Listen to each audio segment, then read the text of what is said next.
Hi, this is Lisa Laramie, and I'm really excited to be here today for our first installment of a new series, Healthy Living.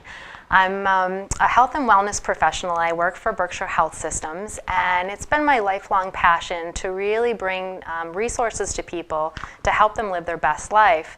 And there's two major topics that I find really important to bring to you that really touch on living healthy in terms of health and well-being, and also in terms of environmental impact. And today I am here with Scott Garvey. He is a member of the organization Trees for Life.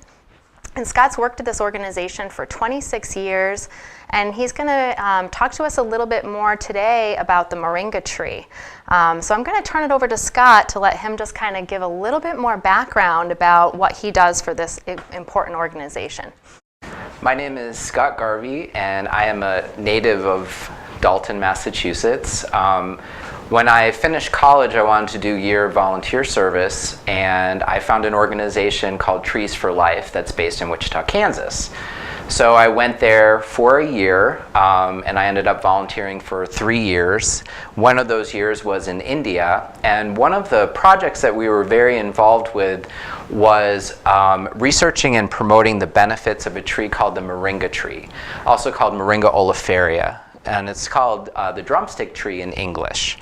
So that's when I first was introduced to this tree. And we were very excited about the possibilities of this tree. And so my organization made a commitment that we were going to help do scientific research and promote the use of this tree in impoverished villages. We were mainly interested in how this could impact those who were dealing with vitamin A deficiency and malnutrition. That's wonderful. What an amazing mission, and to be part of something with such great purpose. So I'm really, again, excited to dive in and learn a little bit more about this. So in terms of how Trees for Life is kind of promoting the moringa tree, I mean, it's kind of an unknown thing. It's new to me, so I'm kind of curious to hear a little bit more about how they're spreading the word and promoting this exciting idea. Well, one of the things that how this actually all started was the founder of my organization, his name is Balbir Mathur, was in India, and he was at a hospital, but it was like a guru hospital, like Sai Baba. I don't know if you've ever heard of Sai Baba, but he is well-known kind of guru, spiritual leader in India, but he also sets up like amazing schools and medical facilities for people. So Balbir was visiting this hospital, and he saw a sign that said Moringa cures 300 diseases. And he'd never heard of what is this. I mean, he knew what the moringa tree was, but he'd never heard that. So that got the spark of thinking, what is this, and what potential does this really have? So the more that we started learning about the moringa tree, the more we saw this has huge potential to deal with a major global problem. Wow. Not that malnutrition isn't an issue in developing countries to some extent as well, sure. But where people have no resources and they can't go buy vitamins or proper food, this was something that could really make an impact. So we had decided that we would figure out what would be the way to actually spread the word on the village level. Because it's one thing to say, hey, this is good for you, do it. We all know that changing your eating habits, it doesn't matter where you are, those things are very, very difficult if you don't have a good reason. And even in villages, people are like, that's all fine, where's the science? They still want verification that these claims are for real. So we had to start dealing with that part of how do we start promoting scientific research, because the anecdotal stuff was great, but you need the hard science. And so that's a big part of doing that legwork needed to be done. In addition to how do you promote this on a multi-level approach in villages? Like, how do you get the kids involved? If the women and the mothers are not involved because they're the primary people who prepare the food. So they have to be involved. What role will the men have, and the elders?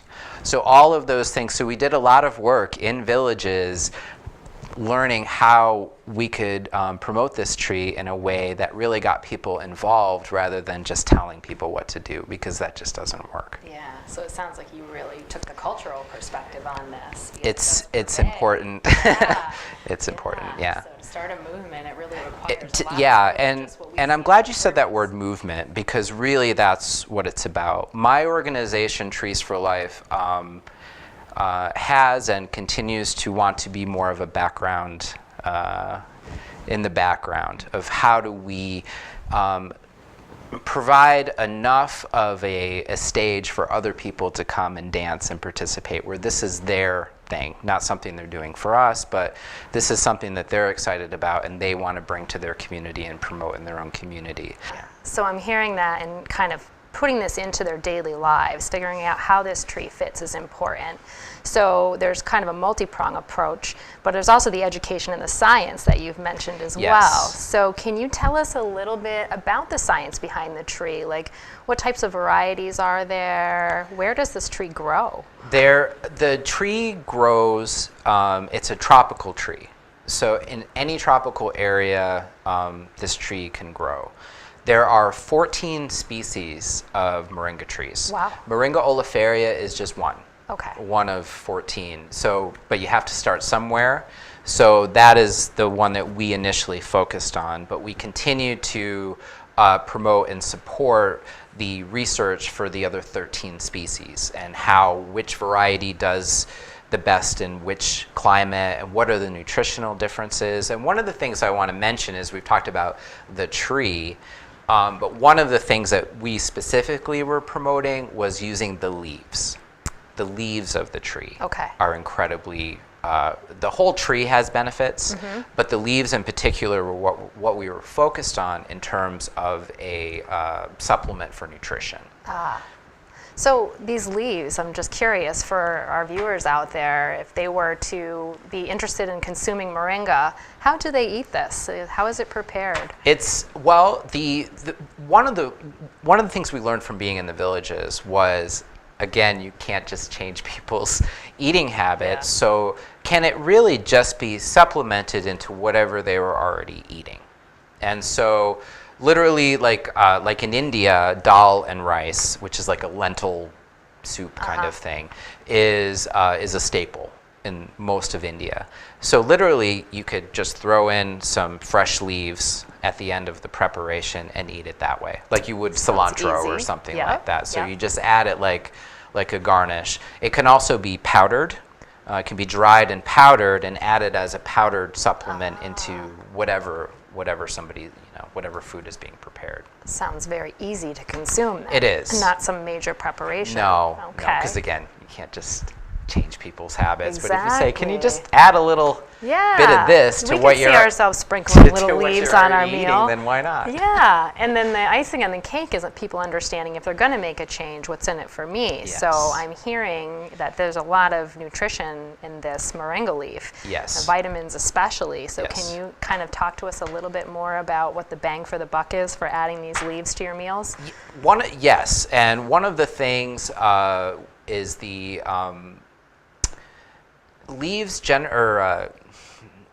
leaves in particular, but vegetables in general, are generally not known for being great sources of protein. And in many countries, having good sources of protein is an issue.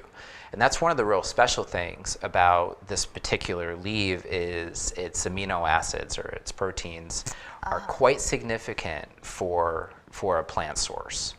So, and then also there's varying statistics, and if you go online, you'll see that there'll be variations of, in comparison to other foods, the vitamin C, the vitamin A, the calcium, etc. All of those types of things, in addition to vitamins. So you can see like what all those particular equivalents are, and they'll vary. Which is good, because kind of sparking research and getting different results is what you want. but they all have varying degrees of significant nutrients. Wow, wow, that sounds wonderful. So it sounds like it's really a complete nutrition source with the amino acids and a lot of the phytonutrients that this provides. That's so right. my next curiosity is, this sounds like a superfood, and us Americans, you know, we're always curious to know how to get the latest superfood. So, you know, if we were to want to grow this ourselves, how easy is it to grow a moringa tree? Well, the moringa tree is a tropical tree, so it is. It doesn't really grow like. Today it's a In little Dalton, cold for that. in Dalton, this tree It's about 5 below today, would everybody. not be very happy. Okay. But at my office in Wichita, Kansas, we actually had a volunteer who was curious, because we had some seeds in the office, and he was curious about growing some trees. So we actually have 2 moringa trees growing at my office that really are nice. probably about 9 years old. Oh, wow. Now, but they have to be brought in the winter. They can't take a freeze. Got it. Other than that, they're a super hardy tree because they can take kind of low water, very, very hot weather. So in places where they grow, one of the cool things is like if you have several branches growing off and the branch is significant enough, you can literally break it off, put it in the ground, put some cow dung on the top with like a plastic bag, and it will root and start producing leaves within about 8 months. Oh, wow. Yeah, Okay. so it can propagate just by, taking branches off of it if you don't want to grow it from the seed. So we did grow them from a seed, but they do grow in the United States, but in Florida and California, in like Southern California, where It's the a little weather is warmer. suitable. Yeah. But other than that, in the United States, it's not an easy So grow. we might be looking for our powdered supplement, folks, but it does you sound can like a fun But you experiment. can get fresh leaves. You can? You can. They have sources, like I mentioned, in Florida in particular, and I think California as well, where you can order fresh leaves if you want to, if you don't want to do a powdered okay. supplement or grow your own In tree. the internet era, we could probably go online and find moringa leaves Yes. online. Yes, you can. So if we're not going to shop online and we're looking for this locally, I mean, here in the Berkshires, we're kind of this secluded little place, and we're certainly far away from Florida and California. But what if we were to look for moringa? Could we find it even locally? Well, it's funny that you say that, because I was reminded of that you and I were traveling in Great Barrington, right? Yeah. It was maybe Yeah. a few summers ago, 3 summers ago, something like that.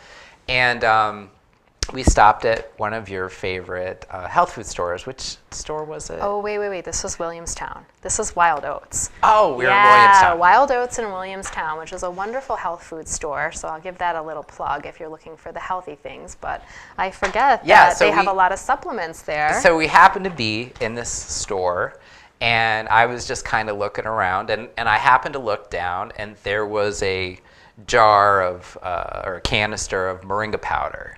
And I remember taking a picture of it because it's one of those things where we've been working on this tree for 20 plus years, and it's a long game, that it takes time. You can put in as much effort as you want to try to promote and get the research done, all the background work, but sometimes it just takes time for things to kind of hit a critical mass that way. So the fact that I was seeing the moringa powder at the health food store in Williamstown, It's a then good sign. yeah. So it shows that it's getting out there. I'll tell another quick story that in Wichita, one of my colleagues was in another health food store, and those 5-hour energy drinks. Yeah. You could probably do a segment on why those are terrible. Don't recommend. I don't but drink they do them. work. I don't drink them. Yeah.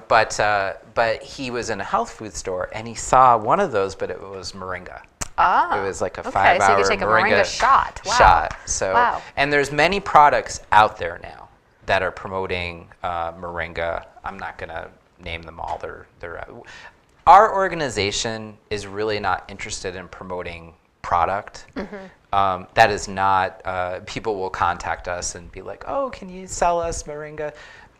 the commerce element is great, and that's an important part, but that is not our focus at all. Right. Our focus really is on good science and what can we do to help facilitate in the poorest places in the entire world that they could, with some knowledge, and help plant these trees, and then they would have literally a vitamin supplement store in their backyard. That's, that's great.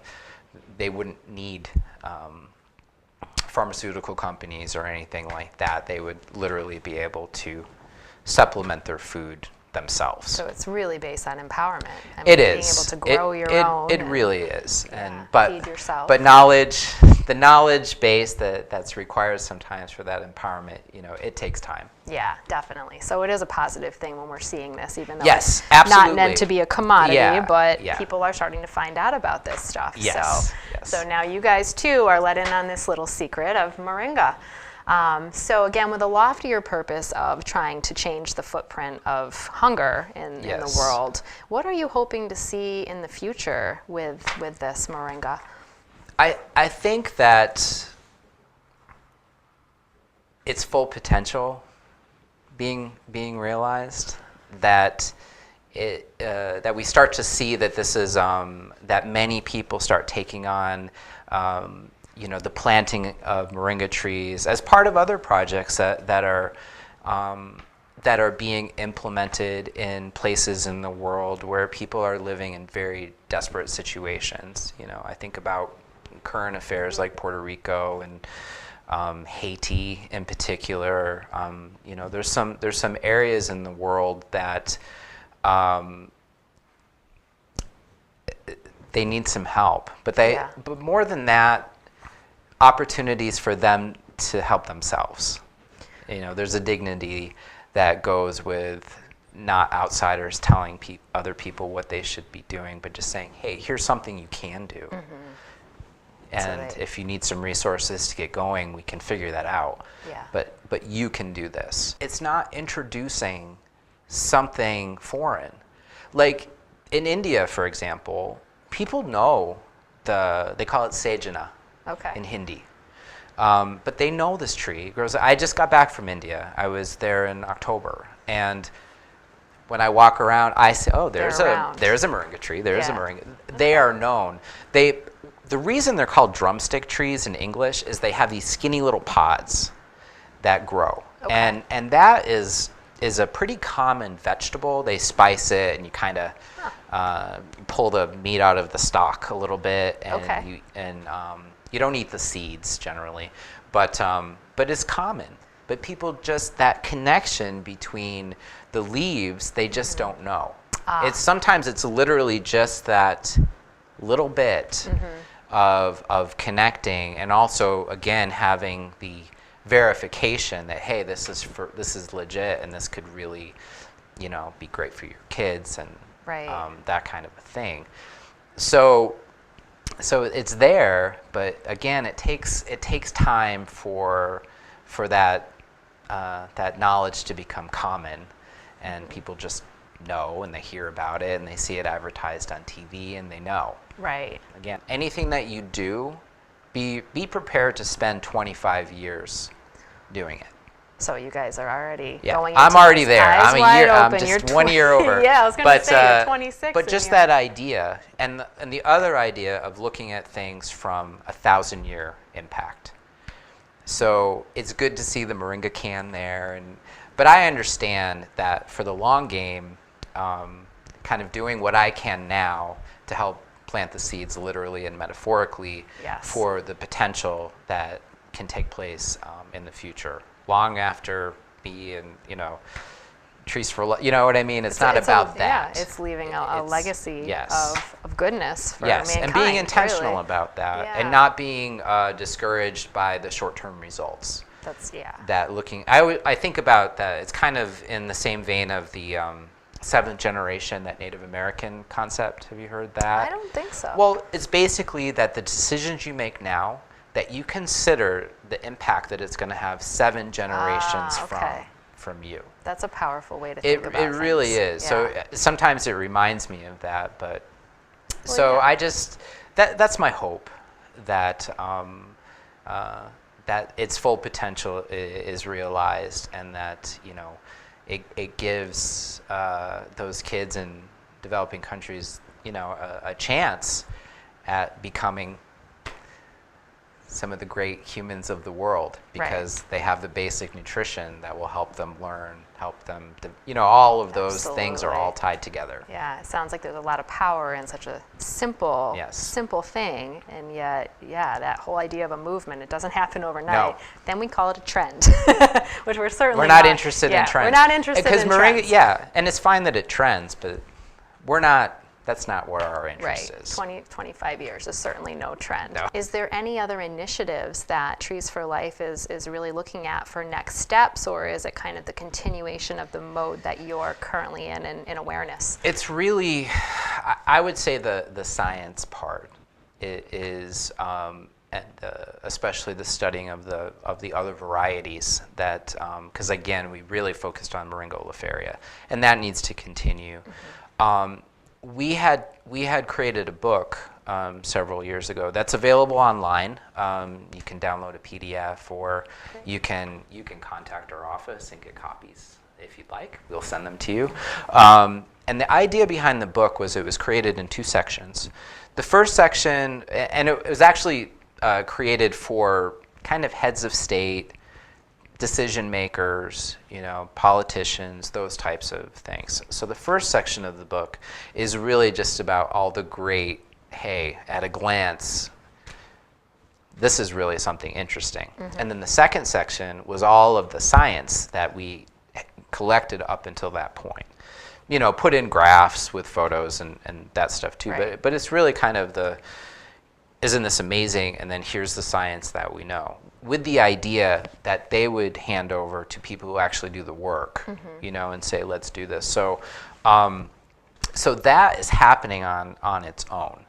That the word is out there, and we've had different. Balbir was down in Nicaragua. This was probably like 5 or 6 years ago, and they had a lot of initiatives that they were planting. The government was planting this tree. Wow. Yes. Okay. So really, the idea is that's the ideal situation. Not necessarily that the government is doing it per se. Anybody can do it, but they see the benefit and mm-hmm. they're going to run with it. Right. They don't need us. We don't want to be put in a position where we're needed. Yep. As much as, hey, we're here to help you. Self-sustaining to system. do it. Yeah. Yeah. So that's just an ongoing thing, that we continue to talk about it, to promote it, and to inspire and support the science. Johns Hopkins University is also doing work on studying Moringa. Those are just some of our personal, connections. Mm-hmm. I'm sure there's all kinds of work going on, which is great. Yeah, the more the better. Right? Hey, the more the merrier. Absolutely. Yeah. This is not ours. Right. It's we have no ownership of this other than, hey, this is something that is worth taking a look at. With this whole idea of the movement, I know that it also requires dollars. So I'm just curious to know, and for our viewers out there, first of all, how is Trees for Life funding all of this wonderful research and all of the initiatives that you're heading? And also, how can people at home become part of this if maybe they want to help out and maybe be a little bit part of the influence here? Sure. Well, we are a nonprofit and we are an NGO. And so we do rely on donations. Most of our funding comes from private donations. Okay. We will do grants if it's very specific to something that we're doing. But you can go to treesforlife.org and check out our website there. We welcome your support. We also are connected on Amazon Smile with the holiday season and all. Yep. I did all my shopping through there. For those of you who don't know, there's within Amazon, there's a program called Amazon Smile, so you can designate a portion, and Amazon will donate to a organization of your choice. So if you shop on Amazon, that's an easy way to help out with our work. Yeah, that's great. I actually did that again this year. I pulled the drop down. Trees for Life is right in there, so that would be a great and easy way to help.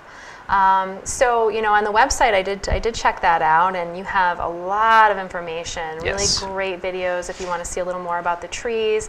But there's also another initiative on there. Yeah. So what else are you guys doing? You've got your hands full. with Yes. Trees for Well, Life. Trees for Life has always basically had three legs of the stool: health, education, and environment. Have really always, so we've always been in one way or another involved with those, and they all connect to each other. Yeah, they do.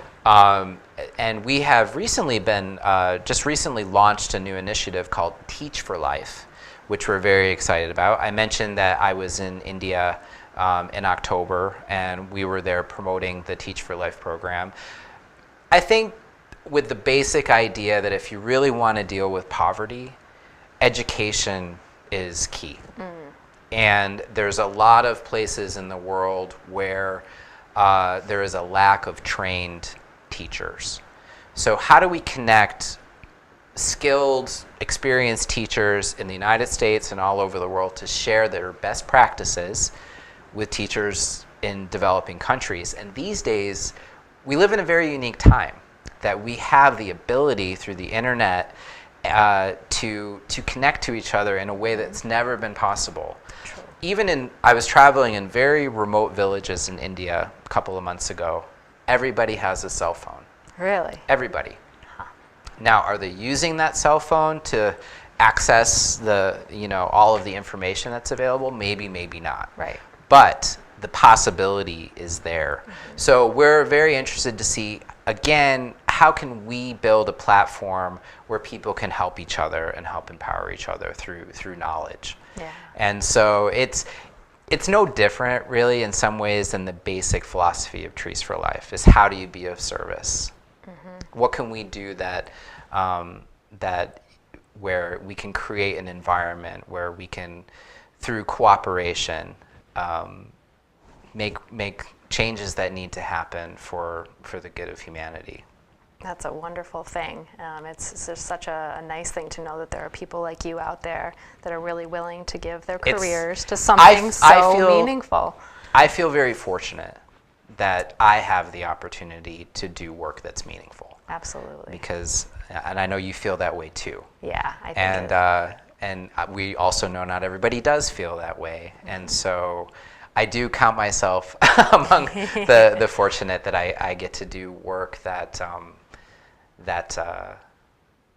makes me feel like I'm doing something. Absolutely. Yeah. Yeah, if you're empowering people, educating people, helping them It's easy to feel thrive. hopeless. It really is. And I don't want to be. I'm not a hopeless person, and I don't want to feel that way. And I want to work for things that can inspire people. That hey, I don't care how bad things seem. We can make choices, and we can change things. That's really nicely said. Yeah, and I full on agree. If we're driven with purpose, we can accomplish great things. So again, if you're feeling like this mission statement is something that really, touches upon something inside of you, visit treesforlife.org. Again, wealth of information there. And Scott does have some other resources that we'll pull up on the screen here for you. Again, if you want to learn more about Moringa, or again, the organization that he works for, Trees for Life. So I want to just thank you again for being on the show today. My pleasure. It was an absolute pleasure to learn all about this wonderful work that you do and to share this with our audience at home. And I want to thank you all for joining me again today on this initial show, again, learning about the environment and health and how it all kinds of comes together so that we can really live our best lives. Thank you.